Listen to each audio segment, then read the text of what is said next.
were going to call me an iconic African symbol. I wasn't quite sure how to take that, but luckily we were talking about the dogs. But you'll see that we're up close and personal with a tree, and the reason why we're up close and personal with a tree is because this particular tree is an interesting one. It's got a really amazing story about what's going on here. So you'll see that there are markings going up this tree all the way along. Now these are all claw marks from Thandi. So this is where Thandi had her impala killed during the December TV shows. It was stuck in this particular tree, and it's actually amazing to see how many claw marks there are. Because she was going up and down so often, there's literally just scrapings all along, particularly on the top side of the tree. As she was kind of trying to balance, she was digging her claws in, and she was just kind of moving along all the way up. And she eventually took it, and the impala lay in this area over here, and you can actually see the fur that is still stuck to the tree itself. So that's the impala's fur over there. That's all kind of stuck on. And I know somebody, I can't remember who it was, there was one of you that asked me about what it would look like in a few months. Now, unfortunately, a Birmingham male came here and took it, and I was asking Rex, because Rex was actually here during that sighting when the Birmingham came in. It was Fumo that came. So I asked him, how did he get this carcass out? He said, and I said to him, did this Birmingham climb? Because I don't see any evidence of climbing from this Birmingham at all. And he said to me, no, the Birmingham didn't climb. He said it was absolutely amazing. What happened was this Birmingham came from this direction, and he said what it did is it stood up on its back legs. It had one paw here, the other paw over here. Now I'm not a small human at all. I consider myself rather, well, fairly tall, so I'm about 6'2", so that will give you an idea. I'm on my toes trying to reach, but the Birmingham was there, and here he then grabbed it with his mouth, so his mouth would have been up in this area and just ripped that head out of the tree. And we watched hyenas dangling from that tree, so you can imagine how much power this male lion must have had to be able to get up there firstly, and then to pull that head out without it catching, because the horns were stuck on the other side of the branch, which is absolutely amazing. So the fact that this lion was able to do what it did and to pull that out is absolutely fascinating. To me, it's an incredible display of just how big lions are. Everybody always thinks these animals are these fairly kind of shortish things because we look at them from a vehicle with these cameras going downwards. But like I say, I mean, if it's on its back legs, to be taller than what I am up there is pretty insane to think. So you can imagine a big male lion just like that would be quite insane. Now, in terms of what happened to the actual skull, I have no idea. I imagine that it was absolutely chomped down. The Birminghams have the power in their jaws to be able to break a skull down and feed off it, and there was a bit of meat on there, so he probably just ate all of it, which was probably why we don't find anything. What we do find here, though, is that there is a lot of white sections all the way around, and that's all from the hyenas. So you'll see that there is a white sort of patch here. Now, please ignore the bone. That's not from an impala. Otherwise, it would be a really scary impala if it was that big. But this sort of white patch is all from the hyenas. And the reason why it's so broken up is because during the period of December, when we had this carcass around and these hyenas were around, we also had a massive hatch of carcass beetles, and so the carcass beetles would have gotten in there and broken it all down and fed off what was there. So pretty incredible just to kind of see what it looks like a few months later. Right. We're going to carry on. We had fresh tracks for Thandi coming into this area, so we're going to try and kind of carry on and see if we can find those tracks. Unfortunately, with all the dogs and the vehicles, it's difficult. But while we do that, let's go back across to Ralph in the Mara. Seems on your side you're getting a lot of hyena scat and dung. Well, we've just been sitting here with these very gorged hyena females, and the one just disappeared off the side to go and do her business, and it's normally very relevant after they've had a big meal. It's the same with lions as well, and that first defecation is normally very watery, quite smelly, and so it was quite a noisy affair when she went off, and she seemed to be quite embarrassed, and we can now smell not only the meat that has been gorged here.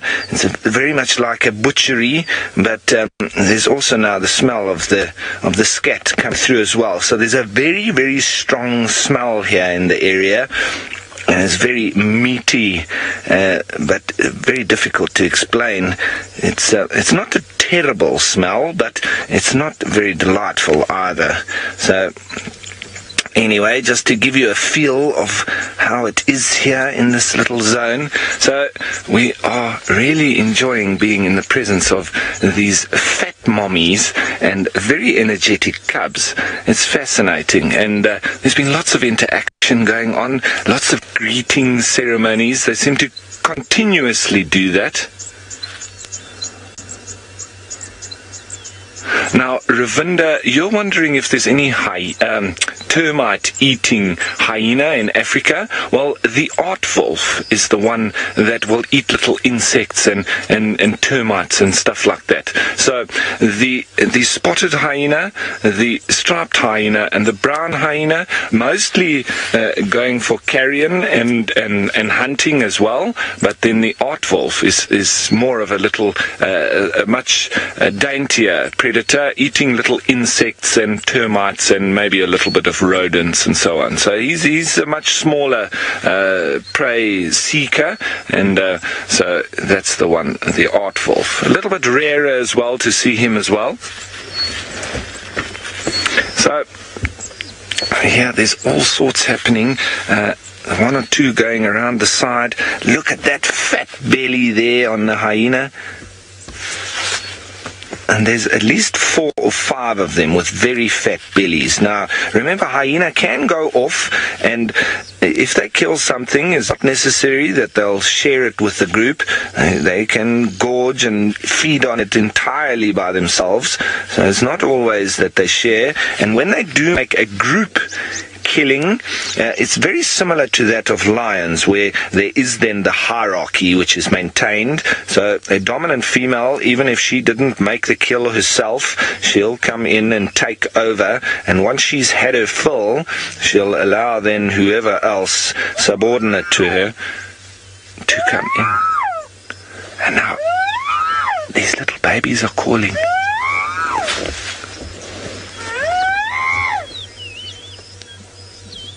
And hey,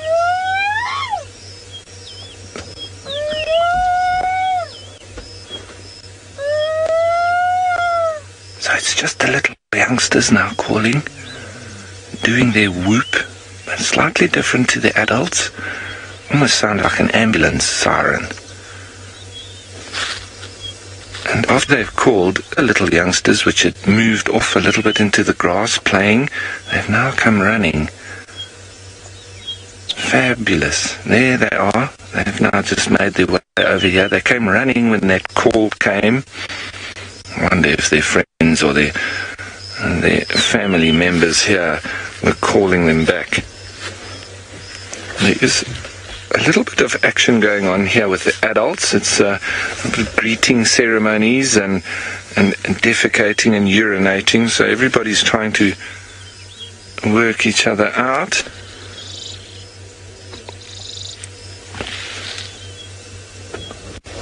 Hive of activity here this morning.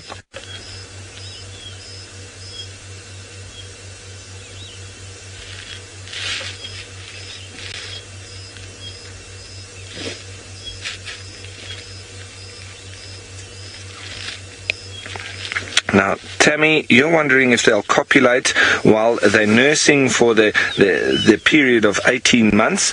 No, it's generally not going to happen in that time. And remember that the females are very dominant in the social structure. So the males are only allowed to copulate with them once they've been decided or chosen by the females. The males, they literally have to just be on the outskirts of the clan territory, and they are only allowed in when a female has decided that she would possibly like to copulate.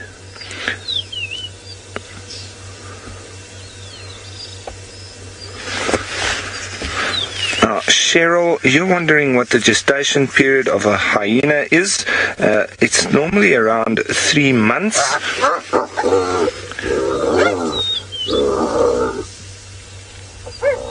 As we just listen in here.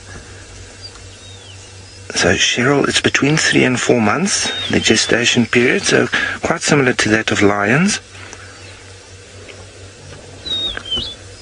Relatively quick gestation period. but then they grow very quickly once they are born, and with a very rich milk from mommy, a lot of protein, and so they gain strength very quickly. Lovely to see the interaction here in the morning in this area, especially vocal. Hyenas have a lot of different vocal messages. Bush lovers, you're wondering if I've ever seen hyenas give birth. It's quite difficult to see that situation, because as far as I know they do it below the ground or right here at the den site. So unless you are able to get a view into the den, it's very difficult, if not impossible. It's very similar to that of wild dogs.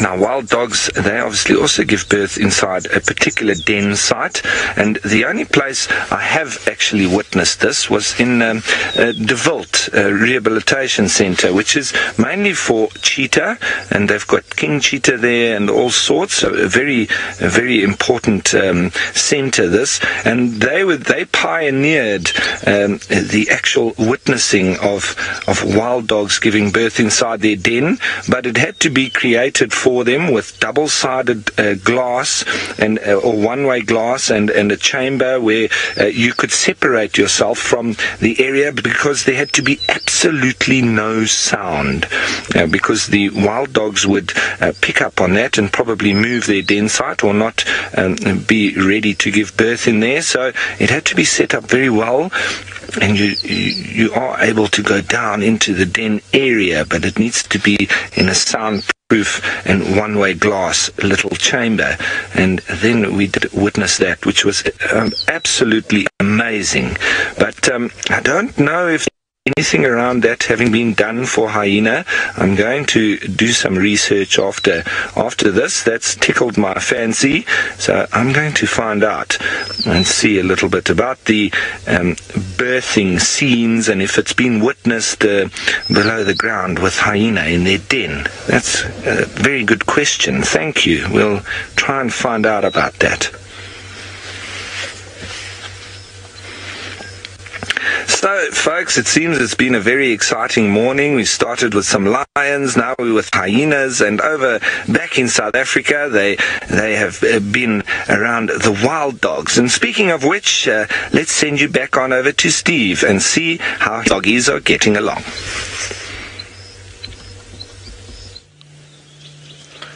How they are getting on, folks, is they are very flat. We thought there was something going on because 3 of them got up and moved back in the direction that they had come from. But what we witnessed there was quite interesting, is the female actually, they went up to the road, 2 of them, was a male and female, and they did some sniffing of some branches, small little branches on the road. We didn't investigate too much because we moved back with them. Possibly some hyena scent marking there, I'm not sure. Maybe the wild dogs have been through here before, but the female then urinated, and it was quite an interesting thing to see. I've never seen a dog urinate like that before. She urinated and actually lifted her back legs off the floor while she's doing it. It was something that Seb and I had a little chuckle over, because maybe she didn't want to get her feet wet, but I'll be honest with you, that is the first time I've seen a wild dog urinate before. But it was quite interesting, and I wonder if anyone out there has seen it before, and if they have, maybe they can tell me what they think, or what the purpose could potentially be. But it was exciting, and then they came back, and they joined the rest in exactly the same position that you were with us before.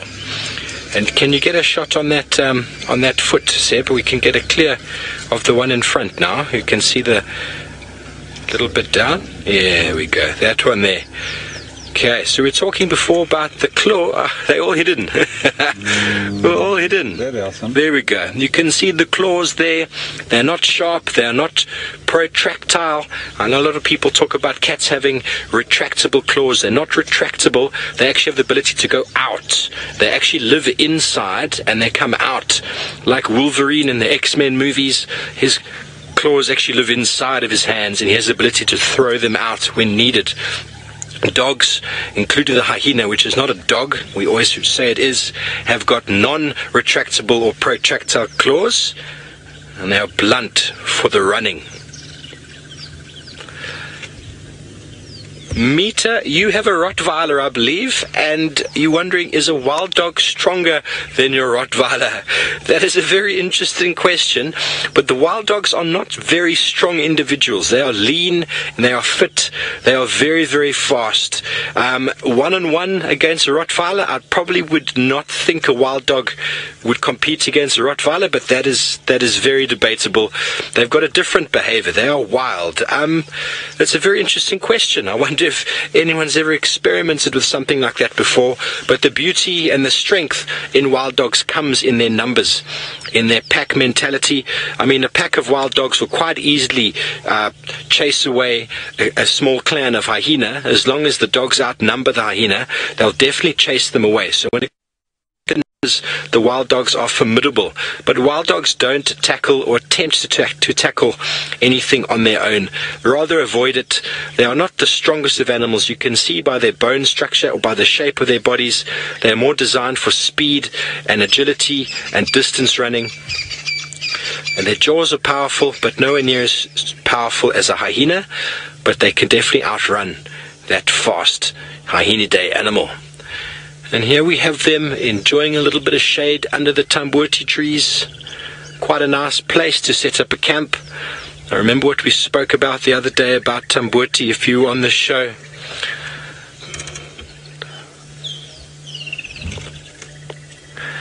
So folks, we're going to stay here with these guys. They're not looking like they're up to too much at the moment, but as soon as they do get up and start moving, we'll jump right back. But I believe Tristan's on foot with something that will not outrun either the hyena or the wild dog.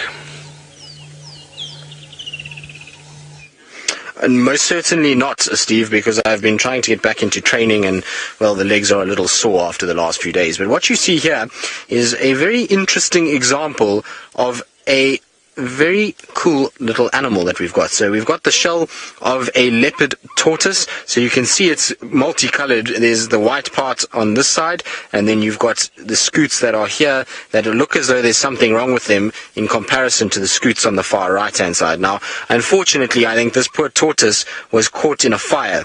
So the fire must have burnt off the scoots on this side and then melted these ones. You can actually see what they're supposed to look like. Here, there's some ridging and some coloration, and then here it's all kind of burnt off. So this is what it would have kind of happened when it melted, and then on the left side is more the normal kind of scoots or scales, if you want to call it that are on this tortoise. So this poor tortoise must have been caught in a fire. And so when I first saw this, I thought, oh, tortoise shell, and that it's been here for quite some time. No, this tortoise is actually still alive. So there is a tortoise inside here. It is just tucked away because I'm sitting right near it, but its head is on this side over here, and it's just tucked in for protection, obviously, because Dave and I are towering above it. It's got a situation where it's trying to hide away as much as possible. I'm very, very intrigued, though, because I want to try and see if this tortoise will walk, because I wonder if maybe there's some damage to those legs. Often we find with tortoises, if they're caught in fire, they do get damage to the legs or the tail area, particularly if it's been a very hot fire. It seems as though that this tortoise must be able to move, given that it's walking around and that it's, managed to get itself to this position. And the fact that it's kind of still alive means that it's obviously is finding food and water. So the legs must still work. I just wonder how badly damaged they are if the shell is as bad as it is, because the white section, which is the burnt section, comes all the way right towards the head area on this side and then kind of goes round to the other side. So the fire must have been right near that head. This tortoise must have made itself as small as possible, and I wouldn't be surprised if it maybe has a little scarring on its sort of nose area and on those little toes when it had to eventually try and walk out of that hot dash. But it's a real testament to how strong these animals are. Can you imagine being caught in a bushfire and there's flames all around you, as much that it melts basically your hair and your fingernails and all of that, and yet you still survive it? It's really quite something. That poor tortoise must have felt like it was going to be boiled inside there, but luckily it's managed obviously to survive. It must have been behind a log or something that didn't allow for too much sort of heat to be transferred actually inside. But if you look here, it's maybe, Dave, if you come this side, you'll be able to see its little head and its legs. Can you see it from there? So his head and legs are tucked in a little bit, and like I say, it's probably because of us being here. In actual fact, I can see now that the front legs, if you look just in where my finger is, that the hardened scales, so on top here you see there's kind of scales that form on the legs of a tortoise. Here, where my finger is down into the sort of front side of this leg, there's no scales there at all, and normally that's thick with scales, so I think they've been burnt off. Now, I wonder if that's going to compromise this tortoise's safety. Who knows? Maybe it will make it more vulnerable to things like ground hornbills and the likes. The interesting thing, though, is that this fire must have been a long, long time ago, because the white is kind of quite worn, it's fissured, there's a lot of staining on that white section of the shell, so this can't have been a very fresh sort of incident. It must have been a few years ago when we had that massive fire in 2014, maybe, is when we had the last really big fire in this area. Either way, super interesting, and it just shows you how resilient animals can be. Right. Now, I was saying earlier that I've been training and that I'm a little stiff, so getting up is not the easiest, but that wasn't actually too bad, so we're all good.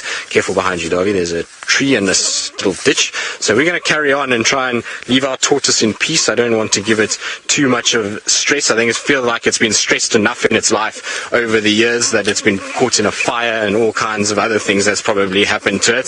So while I sort of move off and see what else we can find, it wasn't the leopard we were looking for, but you never know, maybe Tundi pops out somewhere in these areas. We're going to head back to East Africa, and Ralph, who, well, I believe has had a go at me with falling out of the car. Hopefully he won't fall out either.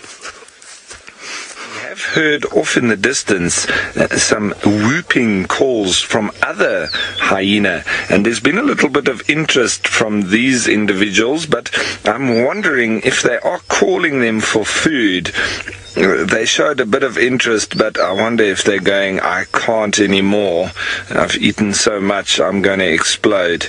Well, that's what it looks like anyway, because look at that one, trying to enforce a little bit of authority over the cubs, but it can hardly move, and it's just like that one as well. They really are stuffed.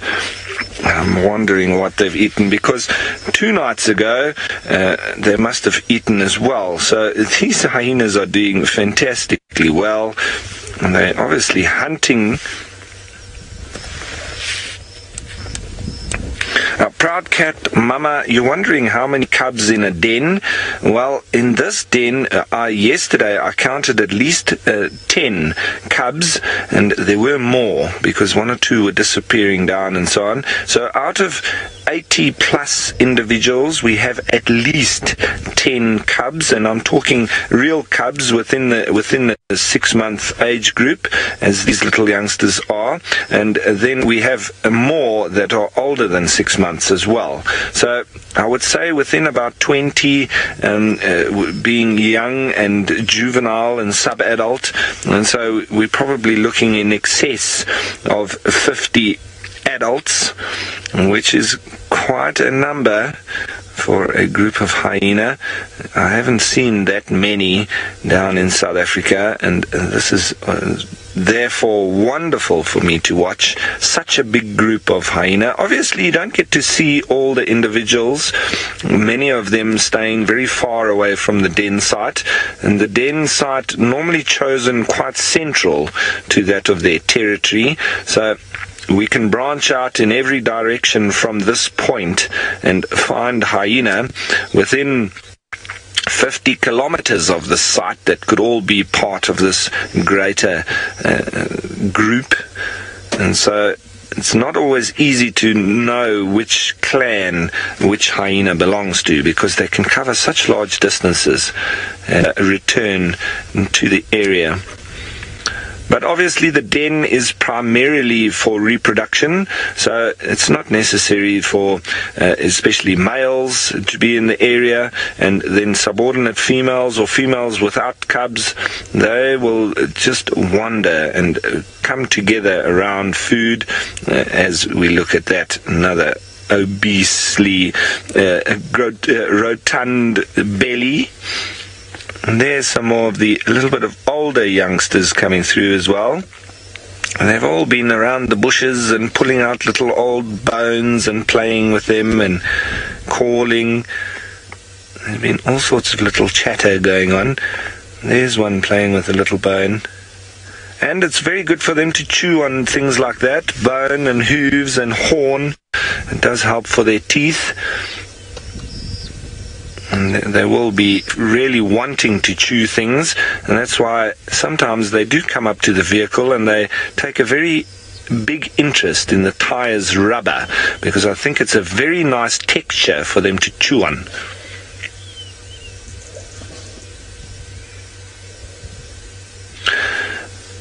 Now, and stuff, you're wondering if sanitation is a bit of a problem here at the dens. It can be, and stuff. And so that is the reason that eventually they will move a site. So it can happen that when you have a den site like this, they might stay here for a few months, and eventually they'll then move into another area. But just behind us, there's an old porcupine warren, and Adrian, you're not going to be able to see it. Sorry, Adrian is also new with us, so I was just pointing in the direction of where we pass a porcupine warren on our way in here into the thicket. And it's very similar to this area, but it's not far from here, and it's obvious that they have used that as a den site before, and so now they've moved to this area. Maybe they will move back there at some stage, but it's probably because of the sanitation. They bring a lot of meat back to the site. They do defecate in the area, and sometimes also inside, especially the youngsters, inside the den itself. So sanitation does become a problem, and hence they do move sites. So they might be here for a little while, and I can even smell the den site now. It is starting to get a little bit to the dirty side, so they might move even back to the old site at the old porcupine warren, which is not far from here. So that could be quite convenient for them to have these very close points that they could switch between, and that would mean that they wouldn't have to move their cubs too far.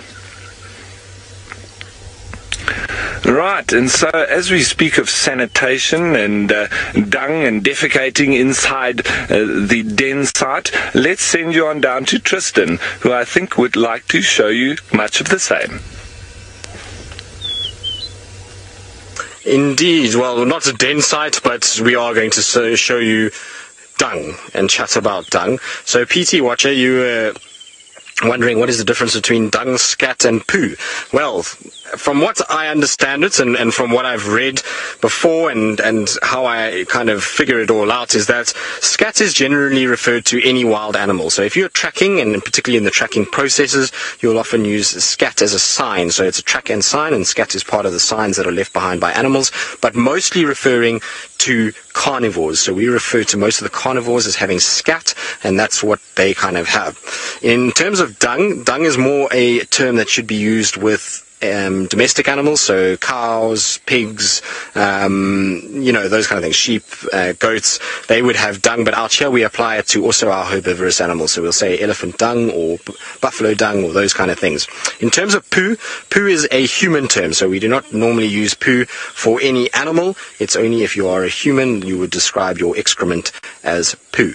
So hopefully that clears it all up. Now, you see I'm holding elephant dung at the moment. It is a smallish elephant that made this, because the ball is not very big. You can see I can almost fit it here. A really big elephant would probably be about that size, and a big round ball like that. Now, I was curious when we were sort of talking about dungs and poos and scats and those kind of things, is that I wanted to know what the elephants have been eating recently, because we haven't seen too many ellies around, and so I thought I'd open one up and just have a little look. You can see that it's very dry inside here. There's a little bit of moisture in the middle, which would mean that this is very old. So this is probably from, I would say, at least 2 weeks ago, given that we have had rain and various other things, maybe even longer. The interesting part about it, because it's so long ago, is that there is a marula seed inside here. Now, the marulas are only just starting to kind of develop, and there's still really, I haven't seen any trees with ripe marulas on them yet, but yet this elephant has already tried. I think it tried its luck just to see what they were tasting like, and unfortunately it probably wasn't very tasty. But But there's the little seed of the marula there. You can see it's been broken down.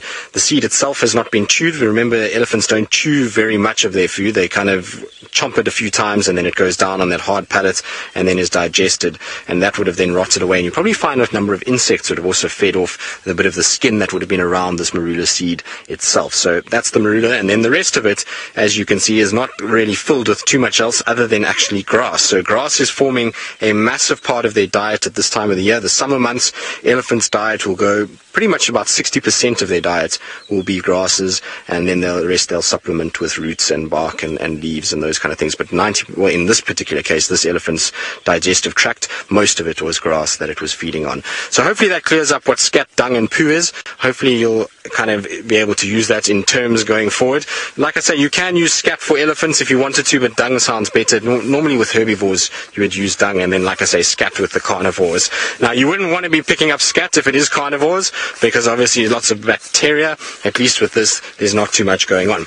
Right, well, we're carrying on. We're going to keep meandering our way through the bush. Hopefully we will find some fresh scat that will indicate where Tundi has gone. And while we do that, let's go across to Steve, who's got an animal that would be helpful in finding Tundi if we were to have it calling.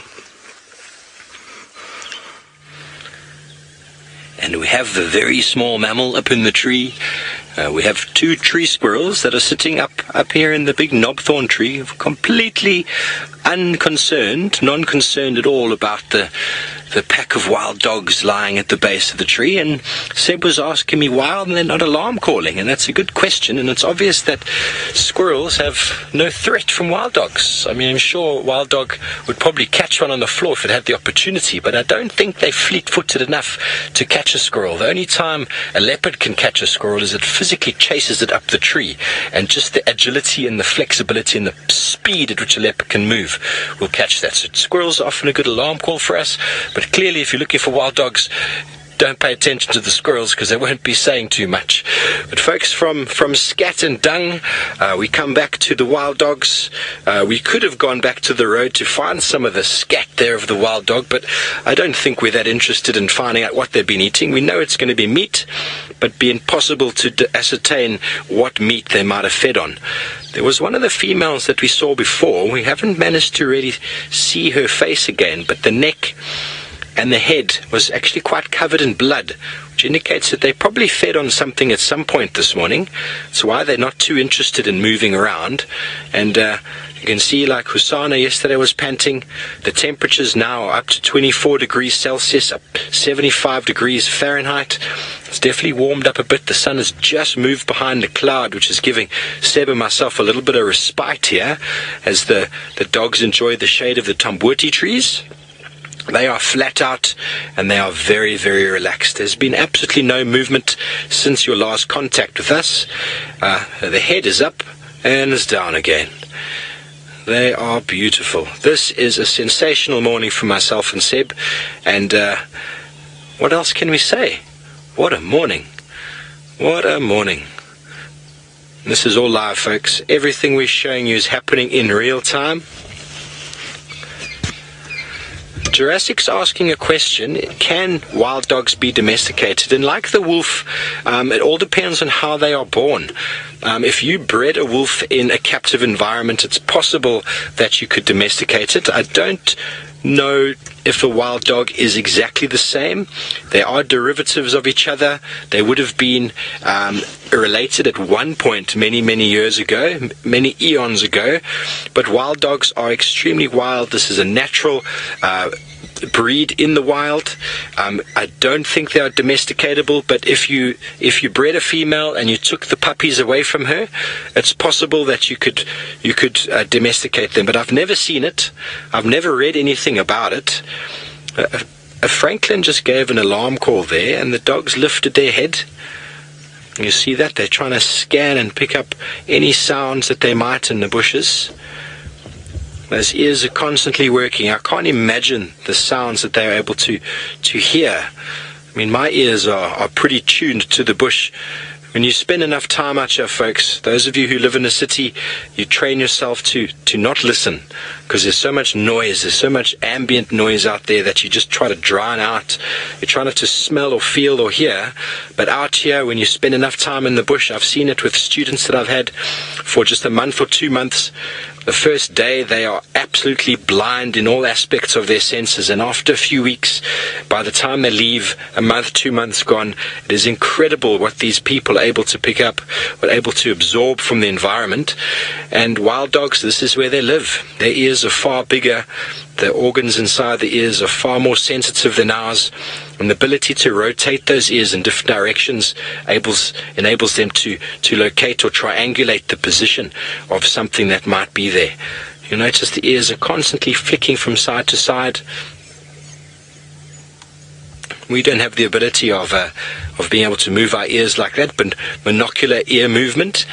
But we are able to hear amazing things when you spend enough time out here. The sensory perception that we start developing after months and months is amazing.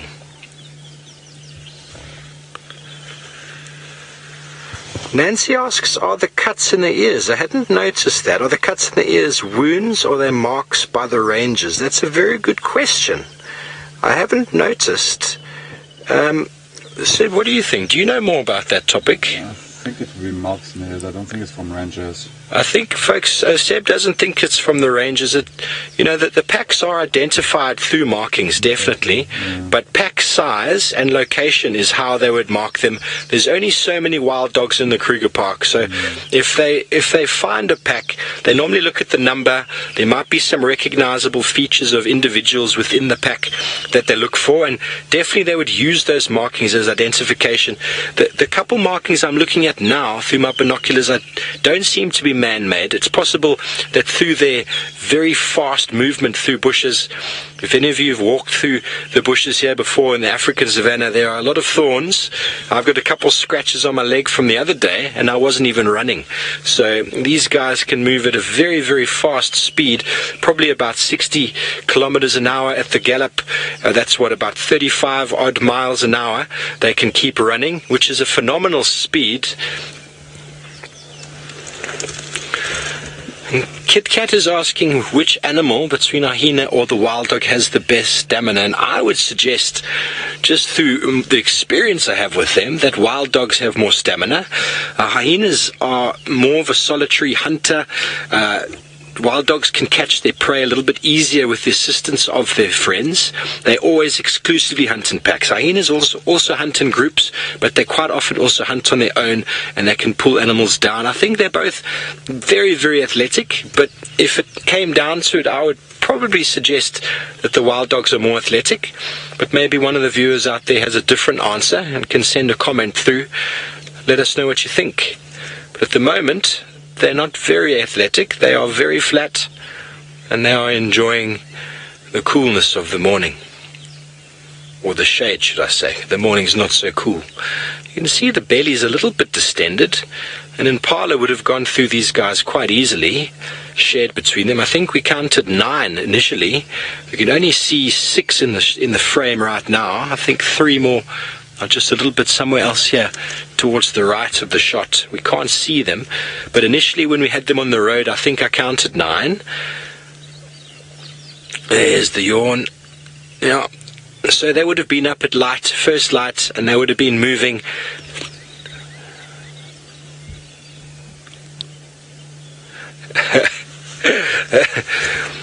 That wild guy, that is a statement, a comment that you've just made that I 100% agree with.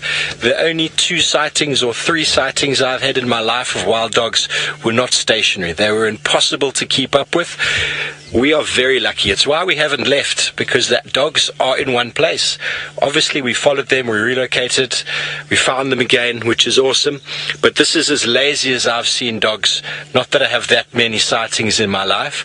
So, from wild dogs sleeping in the shade of the tambutis, we are close to the drainage line. We are in the Sabi Sand, South Africa. This is live, folks. We're going to be going to more stationary animals at a den site. Yes, it seems you've got lazy dogs. We've got a little bit of lazy hyenas, but this little youngster going about drinking milk from his mum. So, lovely little suckling scene here. You can see the tongue there on the side. Now, the question coming about the birthing of hyenas and having been witnessed around the dens and so on, I've just checked up, and it seems that there has been a few witnessed birthings of hyena, and they aren't as sensitive as wild dogs would be around their den site. So there's been a few witnessing of that. Now, remember that the females don't give birth in the normal way. They're quite particular in that they actually give birth through the pseudopenis, which is rather painful for the female and very dangerous for the cubs, because upon exiting, it can be a lengthy process, and while they are leaving through that tube, they can suffocate. So there can be quite a few deaths around birth. But it seems that most of these youngsters, obviously, well, there's been quite a high success rate here. She's just taking a little bit of interest in me. Maybe I'm talking a little bit loud.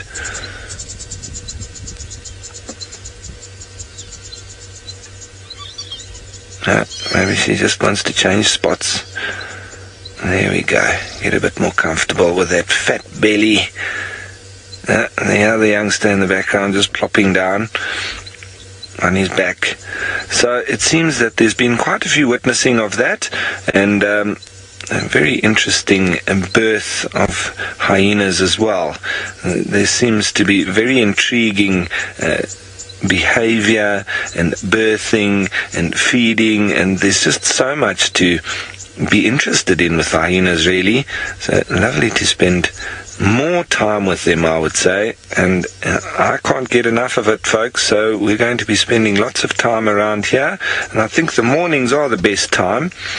I will also look at some stage coming and spending a couple of evenings here and see how it goes over the night.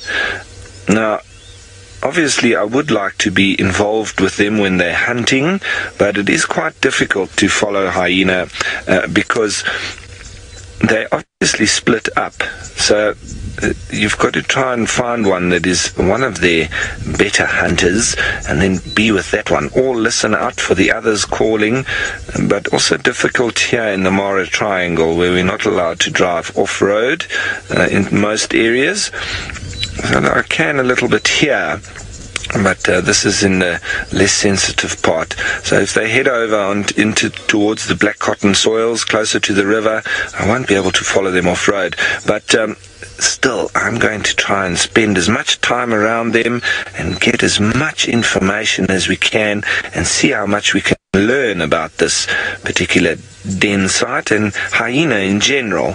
And I am going to try and find out from the ladies at the Michigan State University about possible names of characters that we have here, and I'm sure they've got some names of these dominant females and of particular individuals within the group.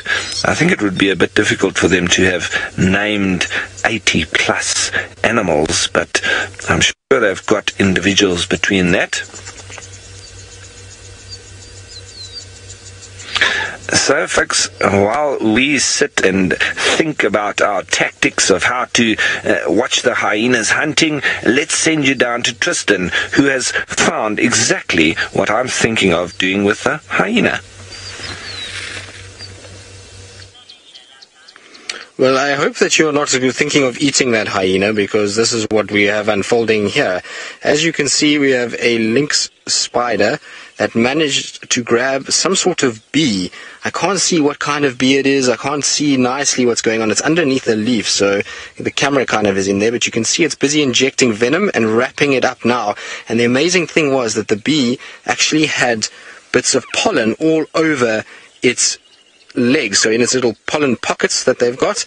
Now, Dave, I'm going to try and twist it a little bit so that you can still see it, because it's just gone. Have you got it? Yeah, it looks like there's another spider on it. There's another spider there. That's amazing because this little whiteberry bush is flowering, so there's a number of insects that are here. There's assassin beetles. I saw a sack spider earlier. There we go. There's another little spider there. I don't know what that one is that's crawling over. Maybe it's a male that's trying to get in there while the female's distracted with food, which is sometimes what the males do when they want to mate with females, is while they're distracted with food, they'll just sneak in and they will then mate with them. But how cool is that to see? So you can see why the spiders are on here, because as insects are landing to come and get the pollen out of these little sweet smelling flowers, so they're predators in wait. And it's much like any of our predators hanging around a waterhole and waiting for animals to come drink in the dry months. It's the exact same thing for these spiders, but that is so cool. I don't know what's happened to the little bee. The poor bee was all full of pollen. There it is. I can actually see the bee. Dave, maybe if you come from this side, you'll see the bee better. So just in through there, Dave. So the bee is just being consumed, I think, by... There we go, just straight in there. You can see where my finger is, Dave.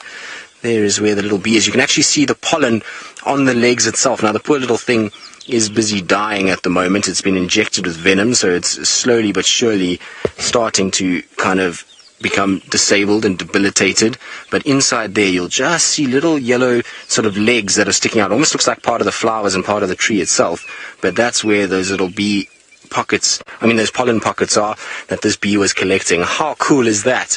It just goes to show sometimes you've actually got to just step back, or step in actually, and have a real close look. But the reason why we stopped is because I saw some of the assassin beetles, and then I was just kind of having a look around while we were waiting, and then out of nowhere a spider grabbed this bee, and then they started to kind of wrestle a little bit and injected the venom and then wrapped it up, and another spider's come in. So it's all action on this bush, and that's the best part about being out here on foot, is that you get to see all these amazing little things. Now, while we're here, we might as well have a look if we can find anything else. There are some assassin bugs on here as well, which basically are predators as well. I think here, Dave's probably going to be your best bet for an assassin, although it's now disappearing. There's lots actually on this side, so they're kind of spread out all over the place, and they're just lying in wait. So they sit on the edge of the leaf, just below the flower, and as an insect comes in to try and feed on the flowers, so they come and grab them.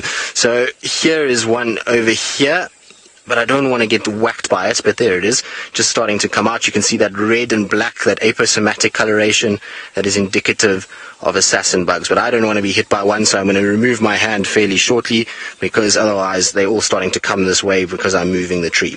Right. While we kind of carry on, because there's far too many assassin bugs to deal with right here, I'm going to keep going so I don't get hit, like I say. But while we do that, let's go to Steve, who's still with the dogs, and I wonder if they've decided to take a nap. It's starting to get hot, so I'd imagine that it's time for a good doggy sleep.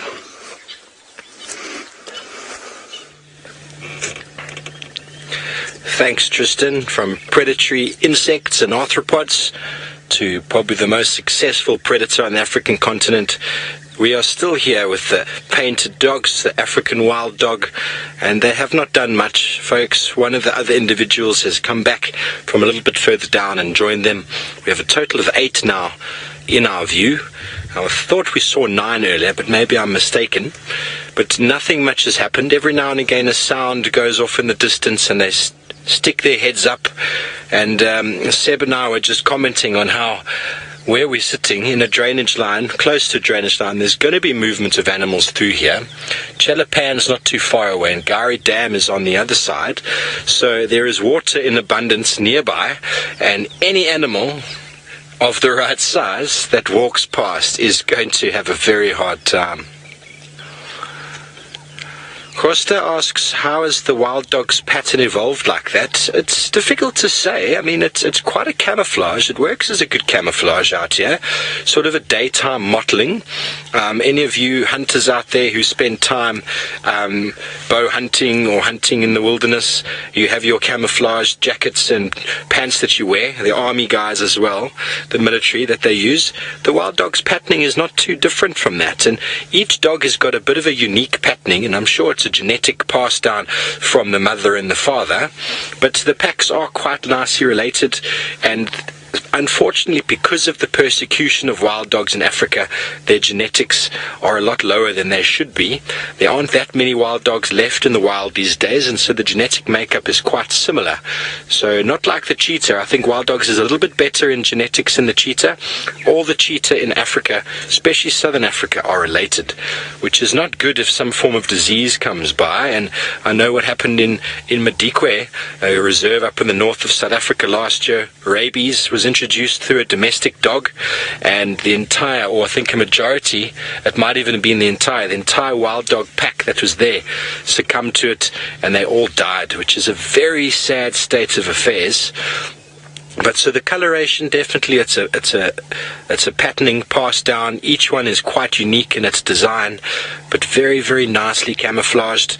We were talking last night with VM about the black and white vision that animals see.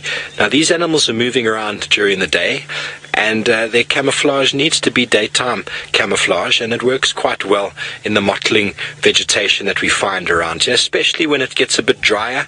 Ideally the dogs want to get a little bit closer before starting the chase, but essentially once they start the chase they continue it, and any animal that they set their sights on is generally taken down. I know a lot of people have spoken about and talk about what we call in gazelle or in antelope the term pronking or stotting, when the animal jumps up and down. Impalas do it quite well. Thompson's gazelle and springbok do it very, very well, and this is in relation to their fitness. And the impala, by jumping up and down or doing that sort of high rocking horse gait that they do, where all their legs are extended and they cover quite a distance, they're not actually going very fast, but they're showing the animal that I'm very, very strong. And if you're like me this morning with a little bit of a limp in your ankle, these dogs, they understand that, and they pick out the weaker individual, and they'll generally chase that one, because an easy meal is always favored over a difficult meal. And one dog has just moved off over there. I don't know where he's gone to, but the others have not raised their heads at all. Maybe he knows there's water nearby and is going for a quick drink, but the rest haven't made a movement. The rest are all flat. So back onto what I was saying, the impala will start jumping up and down and showing their fitness, and it's to basically indicate to whoever's hunting them, cheetah and wild dogs specifically, that I am fit. Go for Joe over here. Don't go for me. You won't catch me. Go for that guy who can't jump up and down. So that's quite interesting behavior. It's quite selfish, to be honest, but the strongest survive and the weakest are weeded out, and that is what happens in nature. Deformities and illness, sickness and weakness is always taken down by the predators. Predators will generally choose the weaker if they have a choice, and they will signal it out. And animals' behavior, especially your prey, they all have behavior which is trying to keep them away from animals, trying to highlight their fitness, trying to avoid being eaten. And it's also why you hang out in a group. Hopefully you're stronger than one of the individuals. It's one of the jokes we always say on bushwalks. We would tell our guests that make sure if you run, or you don't say don't run, but if you run, make sure you're faster than me. And that's always quite a nice funny joke, because generally I'm pretty fast, so you can make a joke with someone who's maybe a little bit less fit than you are, just to make them feel a little bit more at ease, if it makes them feel at ease at all. But that's the thing, when someone looks at the guide, he asks you, what are you doing? And you're tying your laces, he says, what are you doing? You say, I'm just getting ready, because all I have to do is outrun you. That's a joke. It's not to be serious, folks. We never run out here. We never leave our guests behind. And we don't have to worry about wild dogs in the first place. But I'm not sure where that individual has gone. Seb, can you still see him? I can't. Or her. I didn't see behind it. But the rest of them haven't moved. That's interesting. Seb suggesting that it went to the loo. We had two individuals before that took our attention away, and we followed it back to the road, and they went and they defecated and urinated 50 meters away from where these guys are.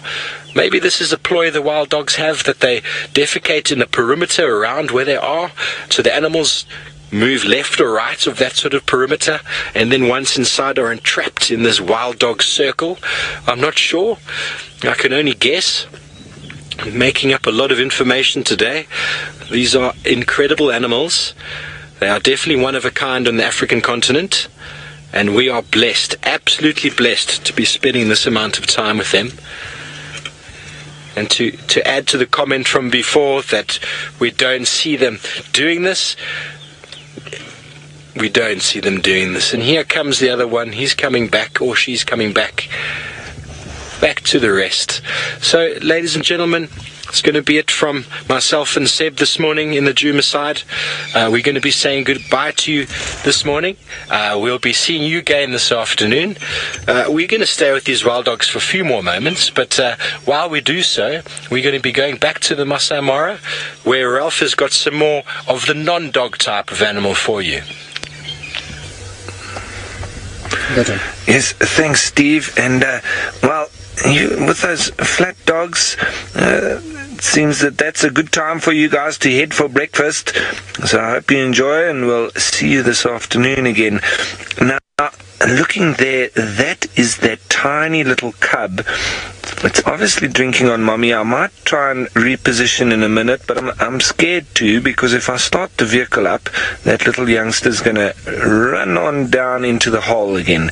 So I'm just staying put, and we actually came across this den with this mother and this little cub.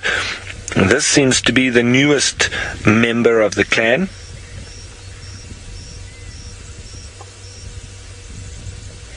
Mrs. Lapwing, you're wondering how the younger siblings get milk when the older ones are obviously dominant.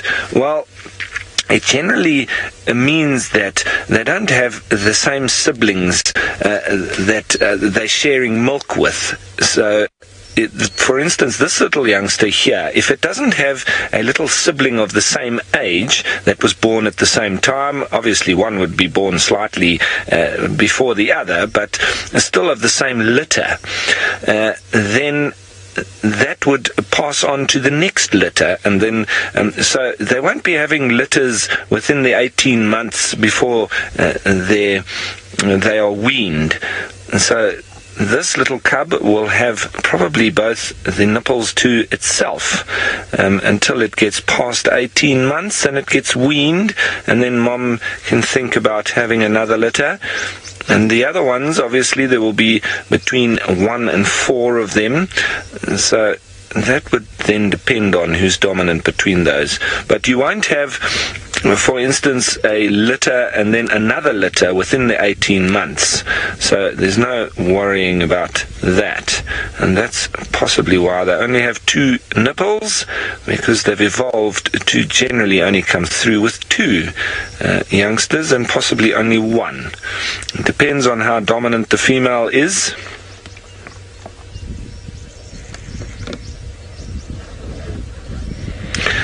Elizabeth, you're wondering which mothers in the animal kingdom I think are the most nurturing.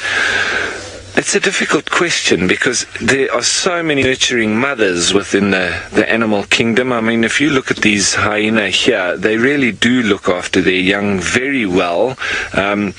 One which is very impressive for me, especially because in its kingdom, or not in its kingdom, in its line of animals, around them is very little parental care, and that being of the reptiles.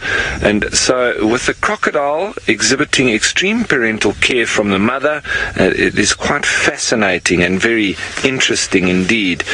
But from all the mammals, I mean, you look at lions and the way that they care for their young, elephants, and then, I mean, even all the antelope, all the animals on the plains, they do try their best. Obviously, when predators come around, it's difficult for them, and always sad that a youngster is lost. And then we sort of put the focus on the predator, but it is always sad for that mother that loses a little youngster to a cheetah or a leopard, or, you know, I mean, you need to put yourself in their shoes.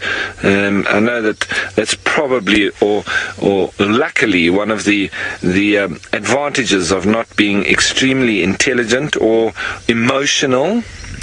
from a prey species perspective, so maybe they're not extremely emotional, and so they don't get tied down on it for too long, and they move on.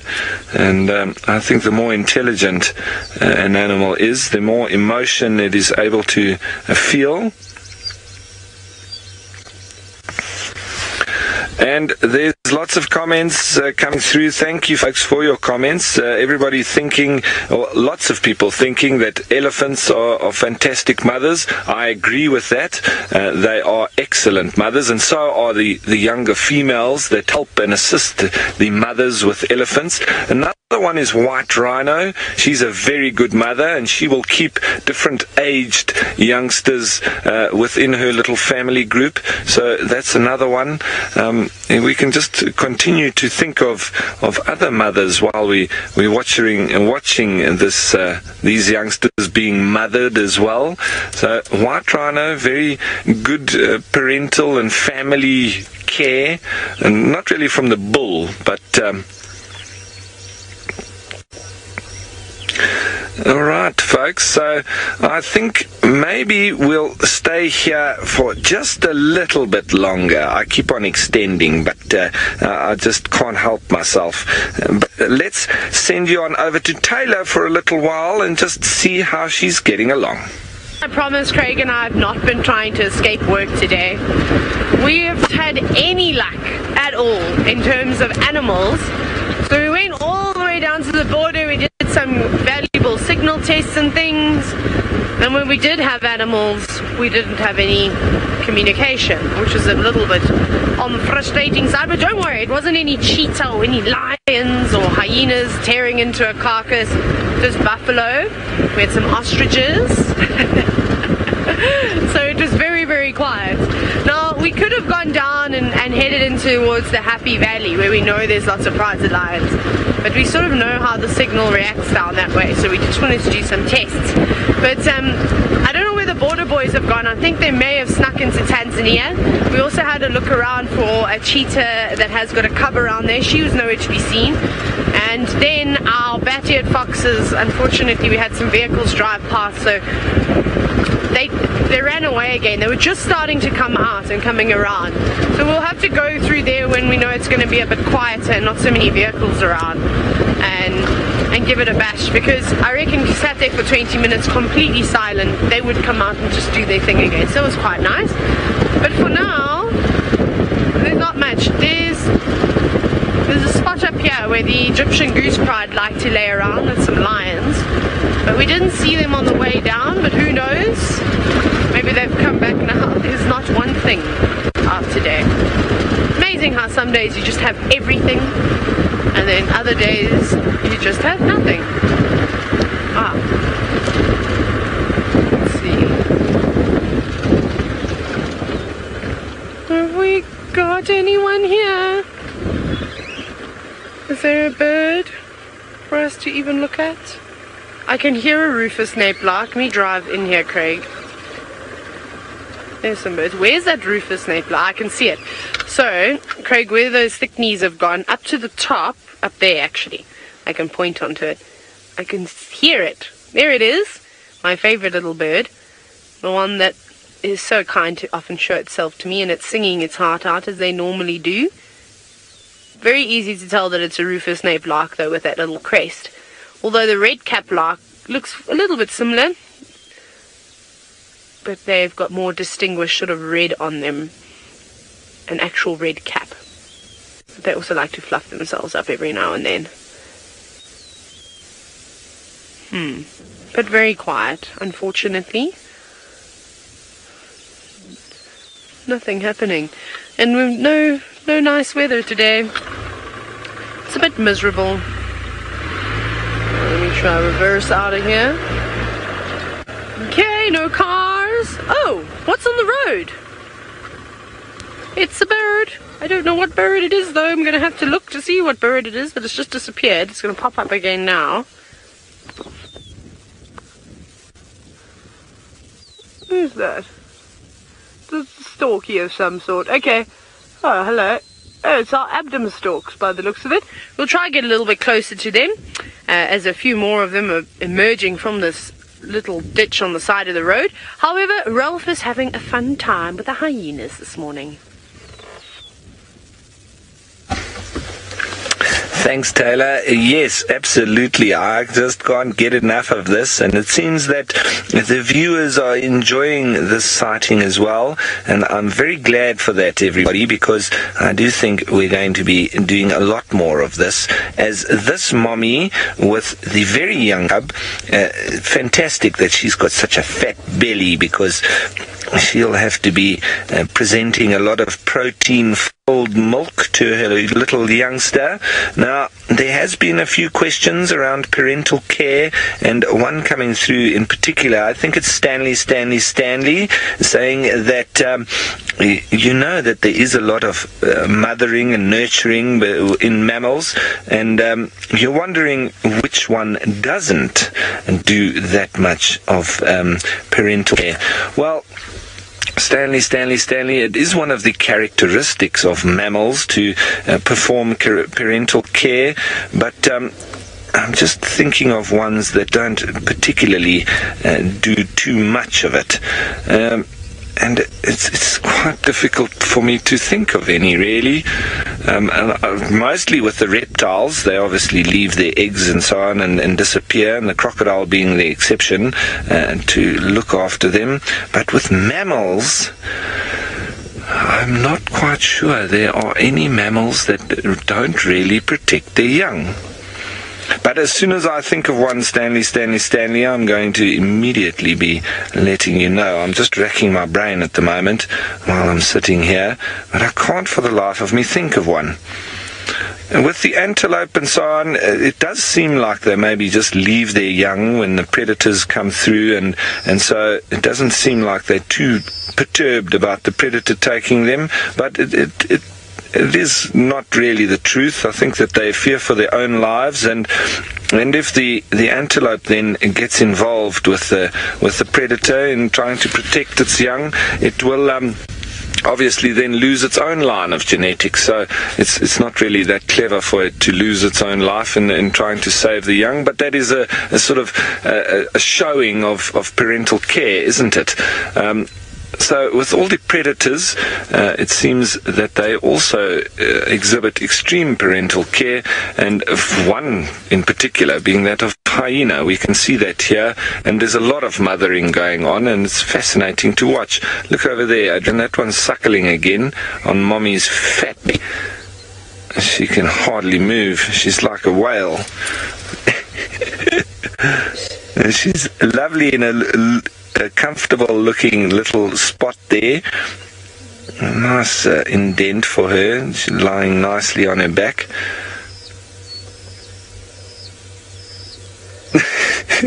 Maybe she didn't take lightly to my comment there, and that's why she's now stood up and showing me that she's not as fat as she seems. But I don't think hyena would mind too much being called fat. I think they would quite like that. It's not an insult, madam. It is literally just complimenting you on your hunting skills.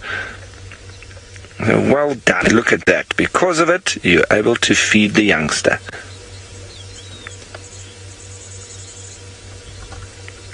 Now, Naturable, you're wondering if there's only one dominant female within a clan of 80. It is a matriarchy, so ultimately you will have one that is right at the top of the pyramid, but there will be a few around her that help her with her leadership group, and so it is a little bit of a group, but ultimately one that is dominant over that group.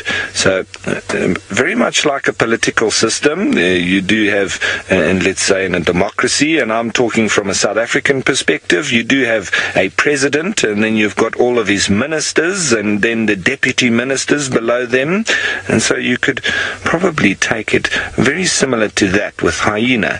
So ultimately there is a leadership group, but within that we will have the president, and in this case it is a female, and doing very well for the girls, because hyenas are terribly well looked after by that leadership group, and I'd say that they're a good example for the animal kingdom. So go the girls, and go the youngsters as well. They're also very interesting and fun to watch. But folks, after this little section that we are sitting with now, we are going to move off and go and see what else is happening around, because as much as we like looking at hyenas, we do also need to just have a peek at what else is happening. But we'll definitely be back here tomorrow. And so, as we go off in search of some animals that are in the area, let's send you on over to Taylor, who has managed to find an animal of her own. Finally, Ralph, it's only taken us a few hours, but we have a warthog, and it looks like an old warthog. It's quite far away from the car though, but it's staring at us. I think it's trying to suss us out, and we're trying to suss it out, because Craig and I spotted it and we both said at the same time, what do we have over here? And this is what it turned out to be. And we're in the area where I saw my first lions of the Mara. In fact, when Scott took me out on a safari, just behind where that warthog is, where those shrubs are, there were 3 lioness, or 2 lioness if I'm not mistaken. They were just sitting up around here, and they were part of the Egyptian goose pride if I'm not mistaken, but no lions. There's plenty of food around here, lots and lots of warthogs living in the burrows, lots of termite mounds, and then of course good cover. It doesn't seem to be too happy with us though, and just the way that it is sort of frozen, staring straight towards us. Maybe it's trying to figure out, what, like I said, what we are. Looks like it's focusing very, very hard. But anyway, so the storks were very rude. They flew away from us, which was not very nice of them. I can't believe that they did that after I'd said, oh, cool, what are those things? So we couldn't show you. But we had an amazing sighting. It's these ones over here, number 4. We had an incredible sighting not too long ago. You may remember we had a huge flock flying in the sky, and we couldn't work out if they were either those ones, the Abdom storks, or the ones just to the left, the black storks. And I said that here we go, those ones, they look very, very similar, except the black stork is slightly larger. And it was such a great sighting in the sense that we managed to find them when they landed as well. So it was like this little investigation, and I haven't seen that big swarm again. But there were only about 5 or 6 of the Abdom storks that we saw coming out of the little divot in the road and then up to the top, but not wanting to hang around, I'm afraid. It'll be interesting to see though if we can find another big flock. I would think that they'd be down that area. They like the marshy areas too. They eat a variety of different things, so from various invertebrates living in the wet areas to insects. I'm pretty sure if they had the opportunity they might scavenge. Like I said, I always used to see them hanging around with the marabou stalks, and they would feed in the open grasslands. So this is also perfect for them. It's amazing how birds can even adapt and change their diet when they need to. So this section is also, we can see so many lions. I just don't know where they're all hiding out at the moment. I really do miss the short grass. I miss the wildebeest. Although I can't believe it's the new year already, and you know, in just a couple of months' time the wildebeest will start making their way back up to the Mara, which will be very, very exciting to see. Hopefully this year we'll get them crossing the Sand River when they first come in, before they even get up here to the Mara River. We'll see what else we've got. Keep scanning. That's all you can do when you're on a safari, is just not just keep swimming like Dory says, but just keep scanning and driving until something wonderful pops up and appears. But it does make it difficult when you've got this haze around. You can't spot things far away. Oh, many trends are being set today.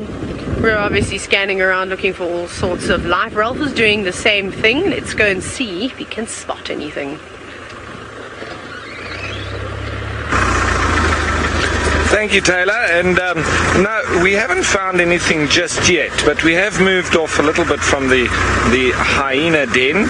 And while I was just moving off, I was racking my brain terribly, Stanley in particular, about a mammal that does not exhibit parental care. Now, I've been thinking about this, and it's quite difficult for mammals not to exhibit parental care and nurture their young, because remember, one of the characteristics of mammals is that they have mammary glands, as the name suggests, and so they suckle their young, and so it's quite difficult for them not to care for them while they're suckling. So very difficult with that, but I have found a list of animals that are not particularly well looked after, and one of them being that of harp seals, which we don't get here, first of all in Kenya, and then I think in southern Africa as well. They're I think they're probably in your colder regions, the harp seals, and they only exhibit parental care for the first 12 days or so. Then there are the cuckoos, the obvious cuckoos that will deposit their eggs in other birds' nests, and they are brood parasites. House sparrows, also not particularly good parents. Now we're going on to the birds a bit. Pandas are not terribly good mothers, I believe, and black bears as well. That's quite an interesting one, because I would have thought the bears are quite good mothers.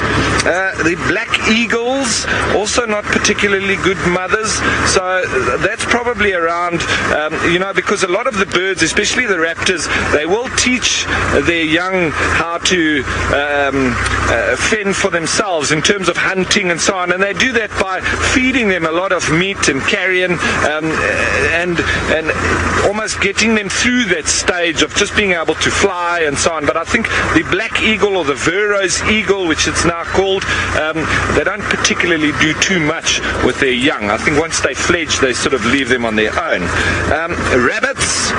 Rabbits not being particularly good mothers as well. I'm not sure which exactly, and a few beetles as well. But so it seems from a mammal perspective, there's not a terrible amount of them that don't nurture, which is obviously what makes us and sets us apart from the rest of the animal kingdom, which is quite a good trait, I would say. And we know the wrath of a mother.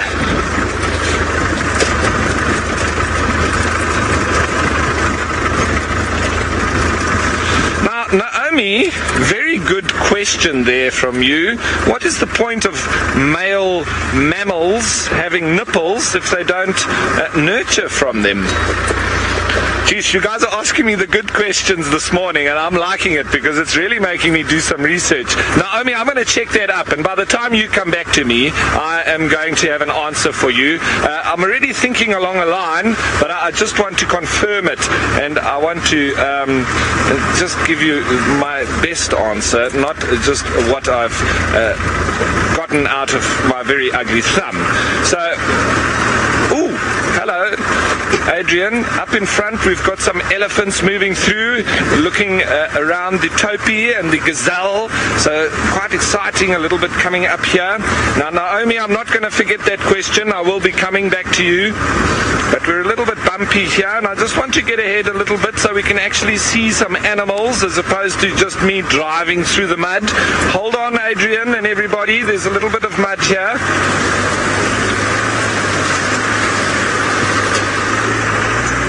Let's make our way over towards them, and we can have a lovely view of all these animals.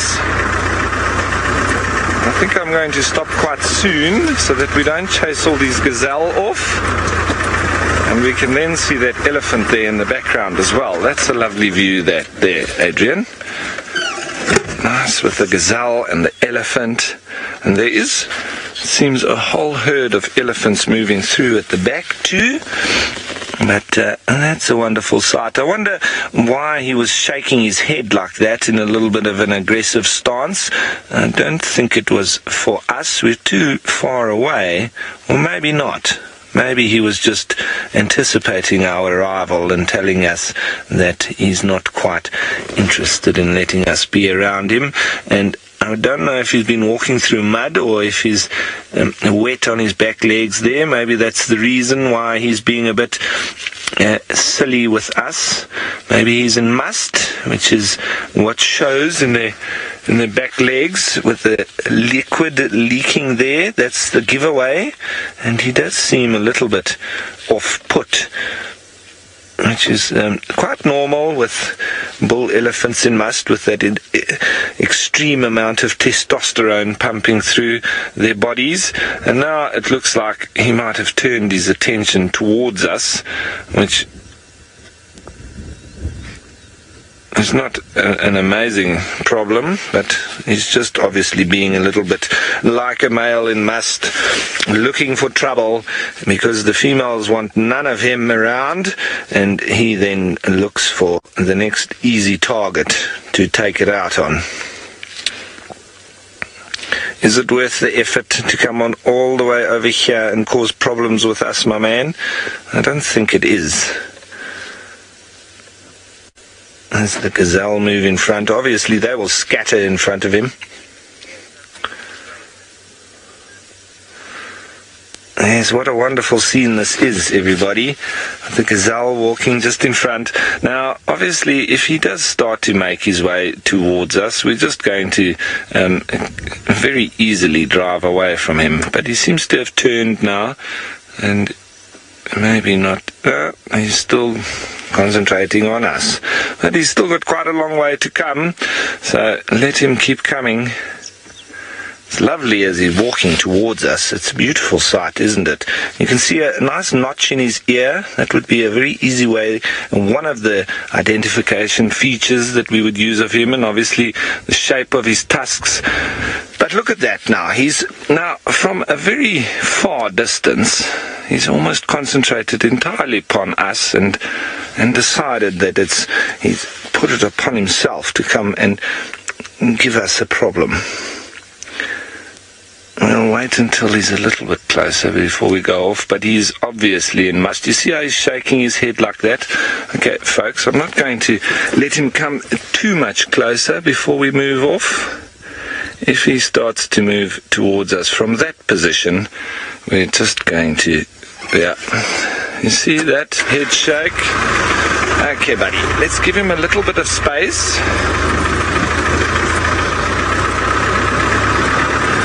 Okay, folks, so we're just going to get a little bit away from this elephant and make him realize that we're not going to be an easy target for him. But while we do that, let's send you on over to Taylor, who's got one of those lovely little Tommies. We've got a whole bunch of very itchy Thompson's gazelle at the moment, and I'm still trying to work out what is around at the moment in terms of that's biting these animals.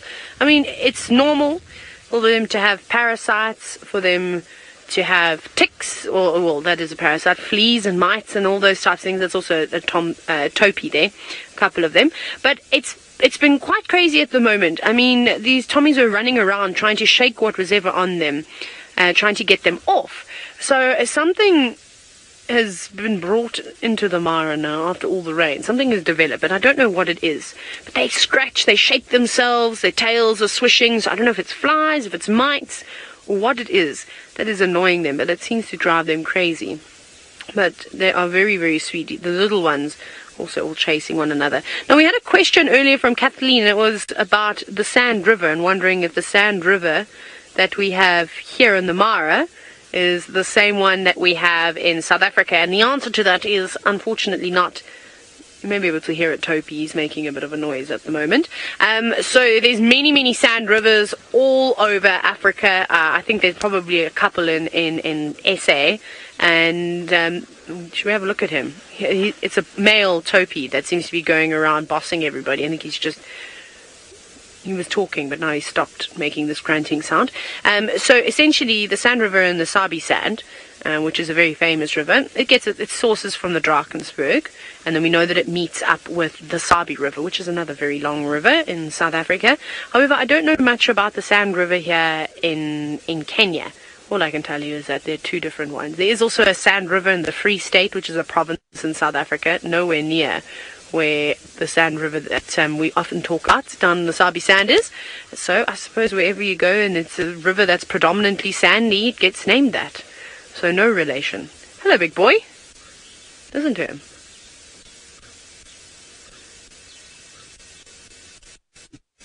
He's gone to all females just to check that they're doing all right.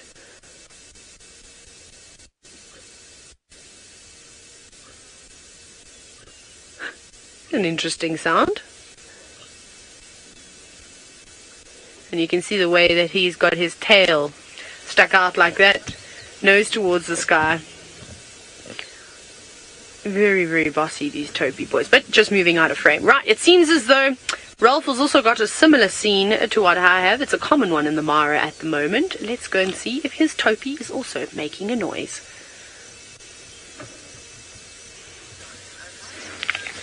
Thanks, Taylor. Yep, looking at Topi moving through the grass a little bit, grazing as they go, with the ever-present egrets looking for the insects that they're bumping out as they walk along. Now, just one little follow-up from that parental care from mothers in the mammals. And James Richard, you sent through that the African jacana is one that doesn't exhibit extreme parental care or much at all. That's very true. But if I'm not mistaken, the mother doesn't, but the father does. Very strange there that only the father exhibits the parental care. Now, folks, it's been a wonderful morning safari, and we want to thank everybody down in Djuma in the greater South African Kruger National Park, and it was Tristan and Steve. Thank you to all the viewers. Most importantly, please join us again this afternoon for another wonderful safari. Goodbye for now.